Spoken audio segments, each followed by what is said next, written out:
Everyone are welcome. Don't let them tell you that this is for peace.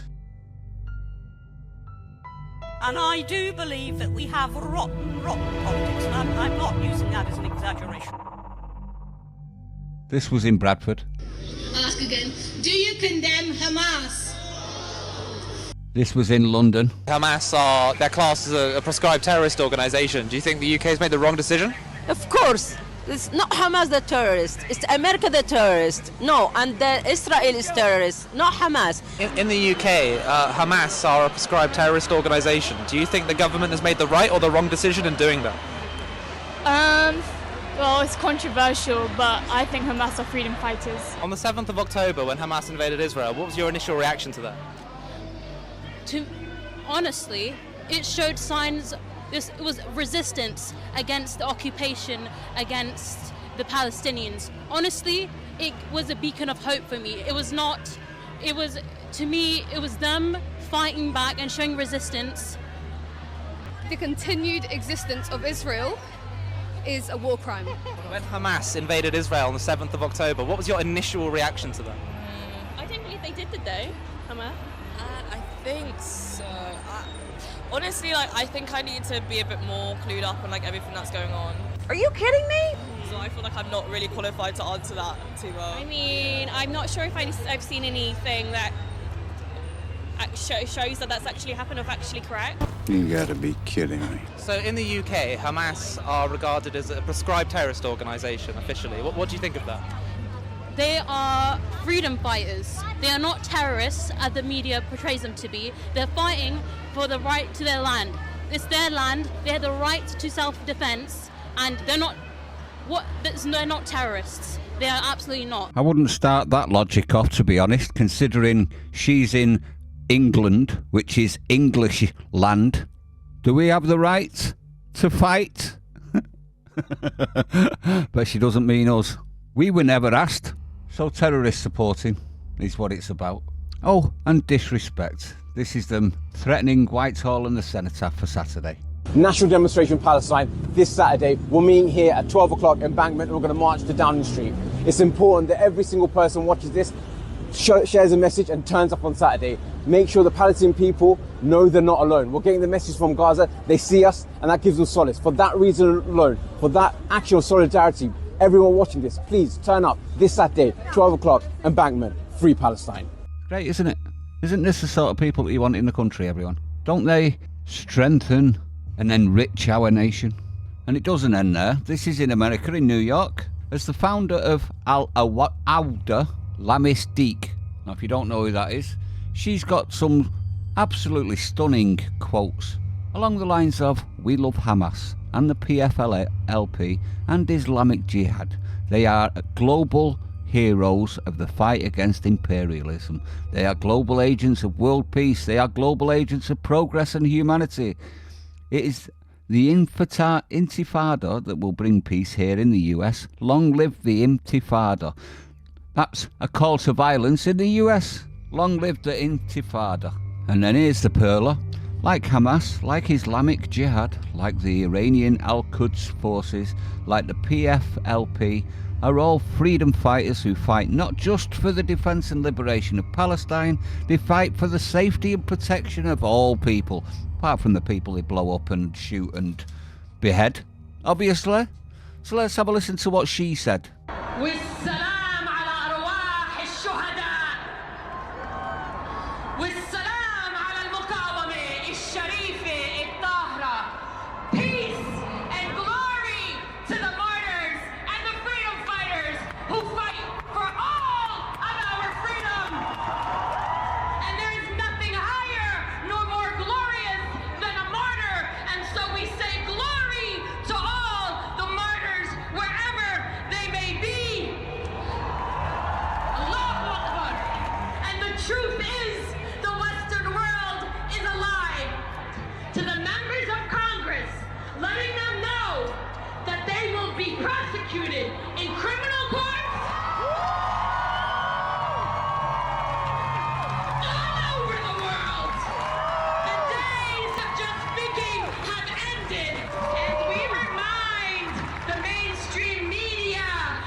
Genocide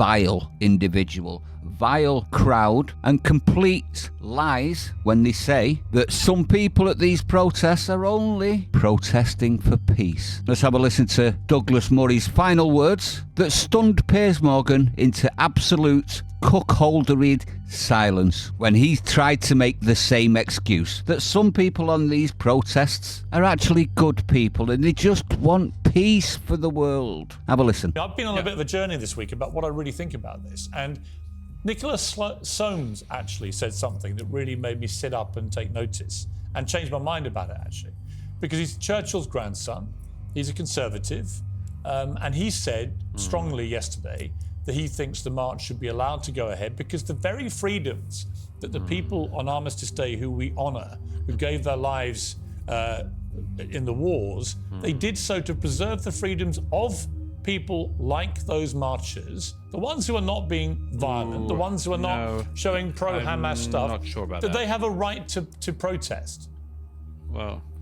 We'll try to single those two things out for a second. We're in a total quandary in the UK, as you know, and it's a despicable quandary to be in. We host Hamas leaders. We have a deputy prime minister, former deputy prime minister of Iran living in Harrow. We've been at the centre of allowing these people to be in our country and indeed to plot terror from our country for years.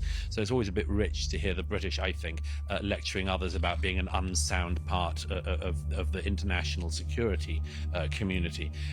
As for the actual marches, look, I'm afraid that the rules on this are very, very clear. You are not allowed to glorify terror or call for terror on the streets of Britain.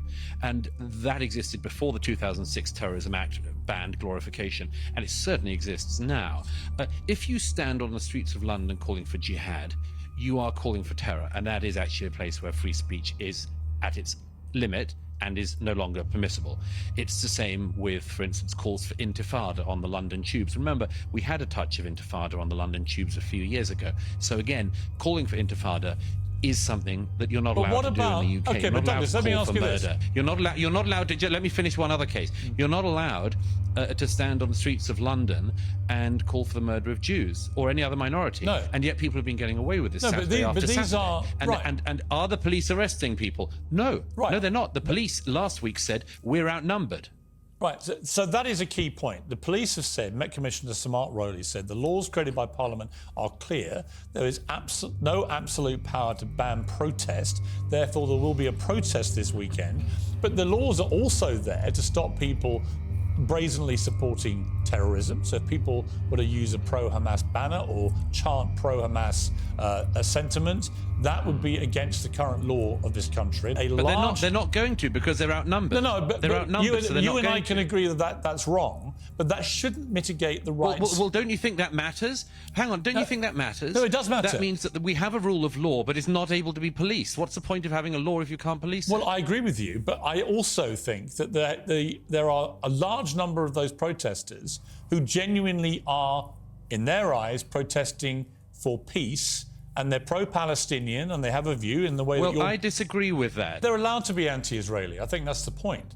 They're not allowed. Sure, they're allowed to be anti. If you're allowed to be, in that case, I suppose we have to allow people to be anti-other nations as well. I mean, Britain was founded at the same year. Israel was founded in the same year, within the year of Pakistan. Maybe we should allow large protests of hundreds of thousands of people to go around the streets of London protesting that Pakistan doesn't have a right to exist or a right to defend itself. Well, Maybe we should allow this. I don't think it's a good precedent whatsoever. Hang on. I don't think you have a right to say that Israel doesn't exist. They're allowed to be anti-Israeli. I think that's the point. If you want the extermination of all people in Israel, that is a criminal offence. However, if you are literally, as I said... Well, it doesn't seem to be a criminal offence, Piers. It doesn't seem to be a criminal offence. You and I can agree on that. I'm not disagreeing with you about...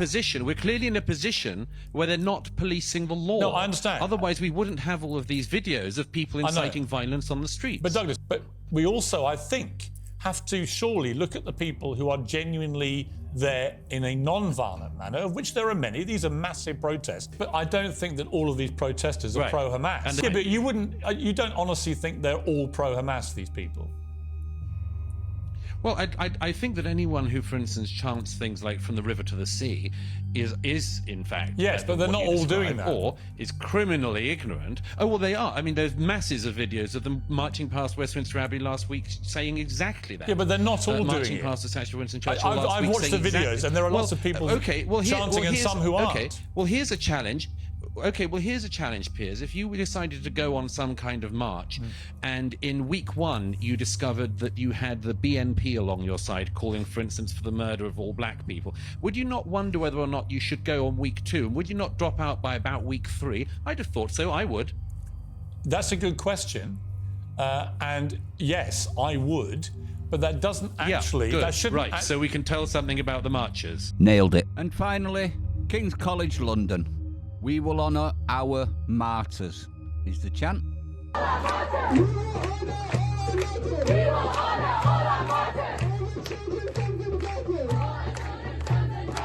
Stay sane, see you on the next one.